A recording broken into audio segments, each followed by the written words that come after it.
Assalamualaikum dan salam sejahtera. Dalam video ini, saya akan menghuraikan watak dan perwatakan Wan Sari dalam novel Perwira karya S. Uthman Kelantan. Wan Sari merupakan anak tunggal kepada Pak Susudin dan Wan Membunga. Wan Sari juga merupakan tunang kepada watak utama iaitu Awang Teling.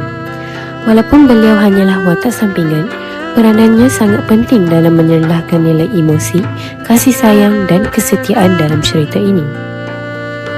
Watak dan perwatakan Wan Sari.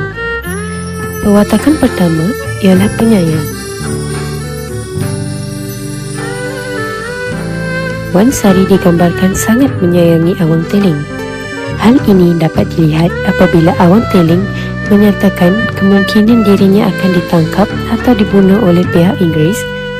Mendengar kata-kata tersebut, mata Wan Sari mula berkaca-kaca dan wajahnya kemerah-merahan menahan perasaan sayu. Reaksi ini jelas menunjukkan betapa dalamnya kasih sayang Wan Sari terhadap tunangnya, sehingga dia tidak mampu menyembunyikan perasaannya. Seterusnya, perwatakan kedua ialah berani. Dalam suatu peristiwa cemas, Wan Sari menunjukkan keberaniannya apabila dia berteriak menyuruh Awang Teling melarikan diri ketika askar sepoi datang menyerbu. Walaupun berada dalam keadaan yang menakutkan, dia tetap berani bertindak demi menyelamatkan orang yang disayanginya.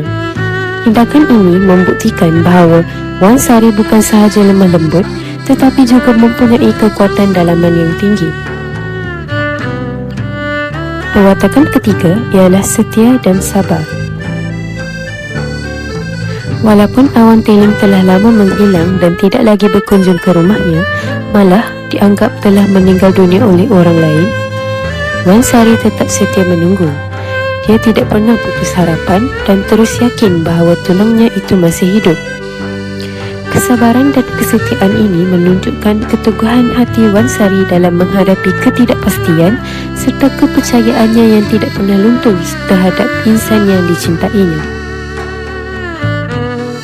Selain itu, Wan Sari juga digambarkan sebagai seorang yang sopan dan prihatin.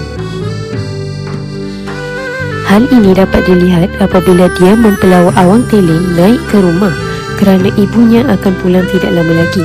Bukan itu sahaja, Wan Sari juga menjamu Awang Teling dengan ubi stella sementara menunggu kepulangan ahli keluarganya. Sepanjang masa tersebut, mereka berbual mesra, menunjukkan sikap Wan Sari yang berbudi bahasa, menghormati tetamu dan sentiasa mengambil berat tentang orang lain.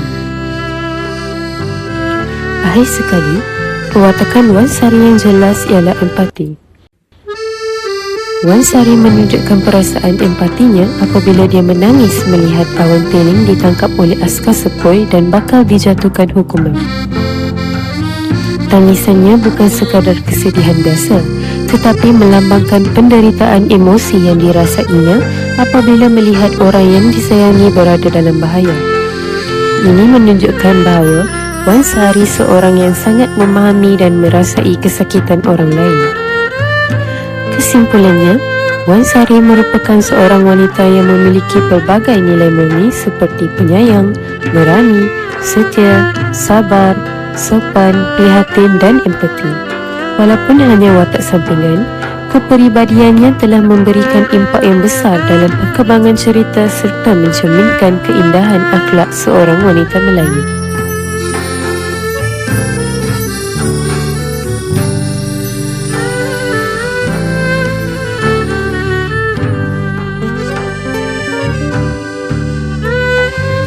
Sekian, terima kasih.